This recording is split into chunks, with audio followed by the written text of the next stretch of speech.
Hello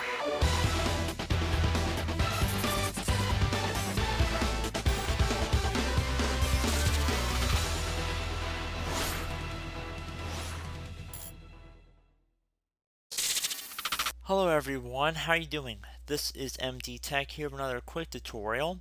In today's video, I'm going to show you guys how to resolve if your printer is not accepting print commands on your computer. So basically, this isn't really a printer issue. If you're experiencing printer problems, it's really not the kind of video for you.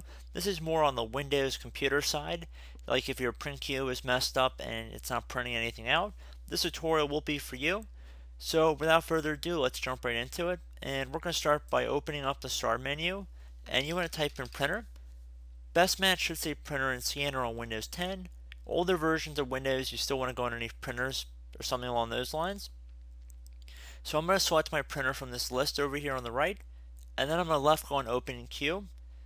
So you can see we have our printer status here. Any documents that be printing out would be listed in here. You want to left click on the printer tab, and then you want to left click on cancel all documents. You're going to be prompted, are you sure you want to cancel all documents? You want to select yes. Once you've done that, you want to close out of these windows and open up the start menu again. Type in command prompt. Best match should say command prompt right above desktop app. You want to right click on that and then left click on run as administrator. Okay, and if you receive a user account control window, do you want to allow us to make changes to your device? You want to select yes. Now into this elevated command line window, you want to type in net, so NET, space stop, another space spooler, SPOOLER. Then you want to hit enter on your keyboard. It should say the print spooler service was stopped successfully.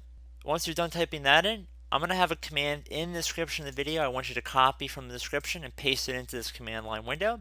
All you have to do to paste it in is just go up to this top bar right here, right click on it, left click on edit, and then left click on paste. Once you paste that in, you want to hit enter on your keyboard. Now you want to close out of here, open the start menu back up, type in services. Best match should say services right above desktop app. You want to left click to open that up.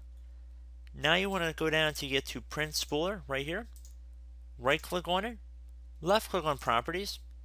You want to make sure the startup type is set to automatic. And if service status has stopped, you want to click on the start button right here. Once you're done doing that, click on OK. Close out of any open programs or windows you still have open on your screen. Restart your system as well as your printer, and hopefully your problem has been resolved. So as always, thank you guys for watching this brief tutorial. I do hope I was able to help you out, and I look forward to catching you all in the next tutorial. Goodbye.